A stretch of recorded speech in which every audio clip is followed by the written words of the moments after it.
Number 15. Latasha Ned, aka I Empress Seishmet. In 2015, numerous killings and beatings of African American citizens by police officers led to a movement known as Black Lives Matter. Protests, gatherings, vigils, and much more were organized across the US to honor and to fight for the justice of Black lives lost due to police brutality. However, every movement has its extremists, and a lot of people began acting out in violence. Riots broke out across the nation, and numerous people took to YouTube and Facebook with videos of themselves burning flags and threatening the lives of whites and cops alike. One particularly popular YouTube threat came from Latasha Ned, who went by I Empress Seishmet. Ned posted a series of YouTube videos which led to an investigation by the FBI, US Marshals, and a terrorism task force. After viewing the videos and investigating witnesses, she was arrested in Clayton County, Georgia in September 2015. During the arrest, Ned claimed that she had actually been watching a news report about her videos just before the police knocked on the door. She also pleaded with police, saying,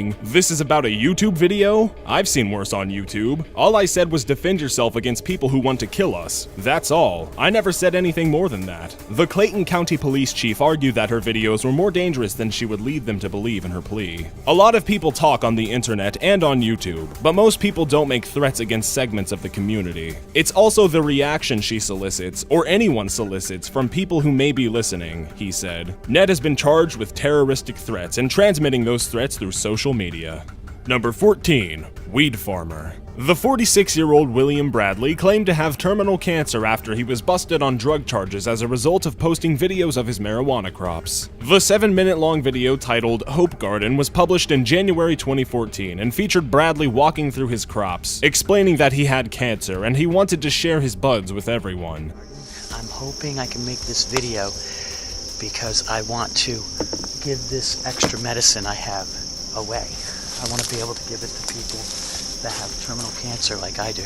He begged for donations to be able to share his gift with others suffering from cancer. Bradley made a few statements as he bent down to smell the weed. "This bouquet of flowers is for everyone. I want everyone to see how beautiful they are. This bouquet of flowers is for everyone." Bradley also offered his full name and postal address in the video for potential donors, leading the police directly to him. Upon arrest, police seized 2 pounds of weed, 20 grams of hashish, 2 bags of cocaine, and $1,000 in cash and drug paraphernalia from a storage unit Bradley used near his home. Bradley was charged with possession of narcotics with intent to sell, possession of drug paraphernalia, and operating a drug factory. He was released on $5,000 bond after he was arraigned. This was not his first offense with drugs, as he was arrested in 2008 after police found 2 pounds of pot and several bags of hallucinogenic mushrooms.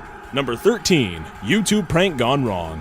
Vitaly Staversky and his partner in crime, Jonathan Vengus, saw a huge jump in their YouTube channel's popularity in 2013 after they posted a video titled Miami Zombie Attack Prank, which went viral and gained at least 13 million views. However, their bomb prank video wasn't as much of a success as they had hoped. The video was a prank of a Russian hitman going around and giving people suitcases and saying, "Your life, your choice. You have 60 seconds," which very clearly makes it seem like a bomb. The final person he approached in the video was Andre Brown, who reacted by trying to fight Staversky to keep him in place until he could call the police. Even when Staversky was telling him it was a prank, Brown didn't know what to think. He admitted that maybe he went a little off, but that given the situation, he said that the pranksters were lucky nobody was seriously hurt or worse. Vengus was arrested and spent the night with a second-degree felony charge of possessing a hoax bomb. Staversky, however, fled the scene before police could arrive. Cops then seized his car. He was booked into Palm Beach County Jail Monday night with a $3,000 bond. This was not the first time either pranksters had been in trouble with the law due to their slightly terroristic pranks. A year later, in an attempt to make up for the bad publicity, the prank was repeated, but this time Staversky pulled stacks of cash out of the briefcase to give to a homeless man on the street. Number 12. Barrett Brown. In September 2013, Brown was arrested by the Dallas County Sheriff's Office during a live video chat. The reason for Brown's arrest was actually related to a video he had uploaded to YouTube a few short days before on September 11th and 12th. It was a 3-part video, estimated to be about 43 minutes or more in length, and it featured Brown ranting and threatening to shoot government officials and the FBI. Brown also allegedly admitted to being a spokesperson for the hacker group Anonymous. However, many have said that according to anonymous, Brown was never truly a trusted member, and he seemed to just want to profit off of his membership. During this video, Brown also stated that a Mexican criminal group known as Los Zetas was looking for him, and that they would likely show up to his house posed as the FBI. So technically speaking, Brown's threat was toward Los Zetas members posing as armed forces. The actual FBI doesn't take threats as such very lightly. He was arrested, and his laptop was confiscated for several reasons. He was put on trial to await a verdict. Many people say he wasn't actually arrested by the FBI, but it truly was Los Zetas that came crashing in during his live stream. Number 11. Base jump. On September 30th, 2013, a video was uploaded to YouTube that showed two figures jump from the Freedom Tower in New York City using parachutes. The video had the description, "Base jump from the Freedom Tower at 3 a.m. on September 30th, 2013. After the two figures landed, they stuffed their parachutes into backpacks and ran off. Technically meaning that they managed to sneak into the building and parachute off of it without getting caught. What's shown in the video is illegal, and according to Newsday, 4 people were arrested in connection with the video. Marco Markovich, 27, Kyle Hartwell, 29, Andrew Rossig, 33, and James Brady, 32, were charged with burglary and reckless endangerment among a slew of other charges for jumping from the 105-story building. The lawyer of the group said that their plan is to monetize the video in some way and donate the money to 9/11 related charities. Number 10. Teen bank robber. A YouTube video that shows a 19-year-old girl bragging about stealing a car and robbing a bank became key pieces of evidence in her conviction. Hannah Sabata of Stromsburg was arrested in connection with a robbery at a Cornerstone Bank in Waco, Nebraska, and the theft of a car in York. In her YouTube video titled Chick Bank Robbery, Sabata admits to stealing $6,256 from a bank after jacking a Pontiac Grand AM. For emphasis, she also shows the camera how much money she has and refers to her alleged crime spree as the best day of her life. In addition to a written confession, Sabata also appears in the video dressed in the same clothes worn by the person who robbed the bank. After her arrest, York County Sheriff Dale Radcliffe made the statement, "All but $30 of the stolen money has been recovered." Sabata was booked into York County Jail, where she currently remains. In her video, she claims to be a victim of the government, and the bio of her DeviantArt page demonstrates just how troubled she is. It reads, "I can stretch both legs behind my head at the same time. I can do the splits. I can stand on my head. I have HIV. I'm married. I'm pregnant. I've been to jail. I've been to Boys Town. I've been homeless. I've ran away. I've saved my grandmother. I'm often mistaken as Asian. I get straight A's in school." Number 9. Saudi Arabia arrests due to YouTube videos. Saudi authorities arrested 3 citizens in March 2014 because they posted YouTube videos urging the oil-rich kingdom to improve their living standards and criticizing corruption in the government. The arrests were made on the same day US President Barack Obama flew home from Saudi Arabia under fire for not having done more to raise human rights concerns during talks with King Abdullah. In one video, a young man addressed King Abdullah saying he has to survive on low income and does not own a house or a car. "We are fed up, and you still blame those who carry out bombings. Give us our money. We do not want to beg. You and your children are playing with this money," he said about Saudi's oil wealth in a 30-second video during which he held up his identification card. In another video, a man stated, "Corruption is widespread in Saudi Arabia. People are hungry and oppressed." While there never was much of an update behind these 3 men's arrests, they were likely charged. Number 8. Firefly Music Festival break-in. In June 2015, an 18-year-old from New Jersey was arrested after posting a self-incriminating video to his YouTube account. The video showcased Sam Moeller sneaking into the Firefly Music Festival in Dover, Delaware. Police claimed they began an investigation when they heard about the video only a few days after the festival. Investigators say the video was titled, "Cameras Allowed: How to Actually Sneak Into a Music Festival." Mueller made the mistake of also posting this video to his personal Facebook page, which is what allowed detectives to generate a warrant for his arrest. He was charged with trespassing and theft under $1,500. Mueller turned himself in a day after the warrant was issued, but was quickly released on a $300 unsecured bond. The video was quickly taken down. Number 7. Asian woman beats baby. In May 2012, a horrific video of an Asian woman beating an infant as it lay in bed went viral across several social media platforms, including YouTube. As the video spread further and further across the web, outraged viewers demanded that the identity of the woman in the clip be revealed and she be punished for her heinous crimes. As it turns out, the video was already close to a year old when it went viral, and the woman was already in jail for child abuse and neglect. She was arrested in Malaysia in May 2011. After they received more than 300 complaints, the official Facebook page for the Royal Malaysian Malaysia police released a statement that the case was reported on May 29th last year and arrests were made the same day. The perpetrator is the biological mother of the abused baby girl. The mother was 18 years old at the time of the video in May 2011 and the infant was 10 months old. The person who filmed the entire length of the unspeakable acts was a friend of the mother who was concerned for the child's well-being. This friend claims to have seen this mother, who remains unnamed and jailed, beating her child previously and filmed this incident so that she could provide it as evidence to the police, which she did in fact do that very same day. There was circulated speculation that the mother had been raped before beating her infant, but the police stated this was false and her actions were simply due to frustration. It will be up to a court to assess the mother, who's scheduled to be released in late November, and decide if she is fit to regain custody of her child. According to authorities, this evaluation process is supposed to be very rigorous. As for the infant, the last related reports claim that she is doing very well under foster care.